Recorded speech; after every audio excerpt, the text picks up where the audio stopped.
从不满通膨的抗议到国家宣布破产，随后发生政变，斯里兰卡在几个星期之内经历翻天覆地的转变。Motorists, tuk-tuk drivers and taxi drivers queue for fuel and jostle for fuel in this queue that I hear is stretching 4 to 5 kilometers. And this is the economic reality that the new president of Sri Lanka has to fix. 在代理总统接手政权1个月之后，斯里兰卡的政治经济依旧动荡不安，经济学家担心危机还会继续扩大。Is Sri Lanka's economic collapse ringing alarm bells for emerging markets? I think the alarm bells for emerging markets has been ringing for quite a while. We have been ignoring those. Pakistan was another country which is very much in a very poor economic condition. Ongoing protests in Peru, I would say, against food and fuel price rises. 2009年，斯里兰卡结束内战，外界看好未来发展，吸引大量的资金涌入。如果只看人均 GDP， 斯里兰卡甚至仅次于马尔地夫，是南亚最富有的国家之一。不过，当地经济非常仰赖观光产业，服务业的产值占 GDP 的比重超过60%以上。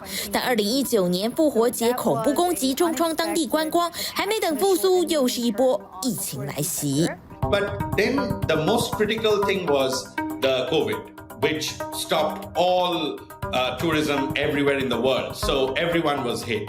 And Sri Lanka was no exception. The problem with Sri Lanka was its dependence on tourism for foreign exchange earnings.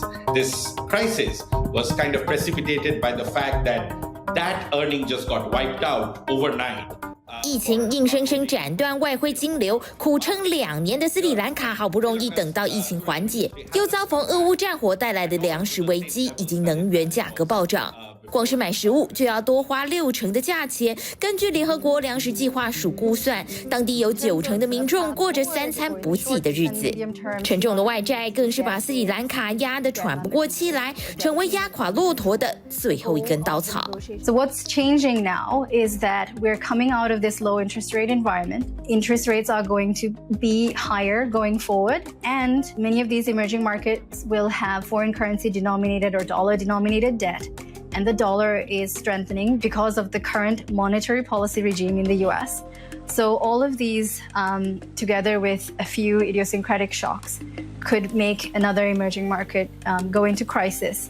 专家认为，斯里兰卡会撑不过这样的考验，主要还是经济体制不够健全。除了前总统拉贾帕克萨一家贪污腐败，在没有完整的配套措施之下，推动大型的减税政策，更是重创斯里兰卡的经济。Sri Lanka has state-owned enterprises that are hugely loss-making.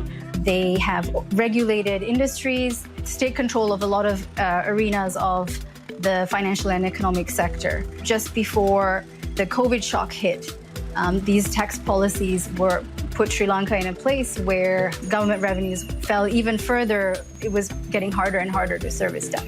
2021年，斯里兰卡还宣布禁止进口化学肥料，直接冲击到茶叶还有大米2项重要的农业出口，财政支出因此加速恶化。I think the ban on chemical fertilizers was sold as a shift to organic fertilizers and being projected to as an environmental move. But I think the real reason for the ban on chemical fertilizers was to save on foreign exchange because Sri Lanka was already having trouble meeting its debt service obligations.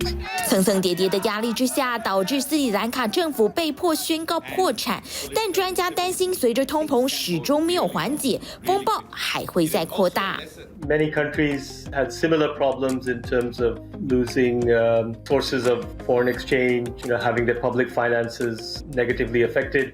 因此，专家警告，包括巴基斯坦等等欠下大笔外债、政治基础又不够稳固的国家，很可能会出现骨牌效应，拖累本来就疲弱的全球经济成长。TVBS 新闻综合报道。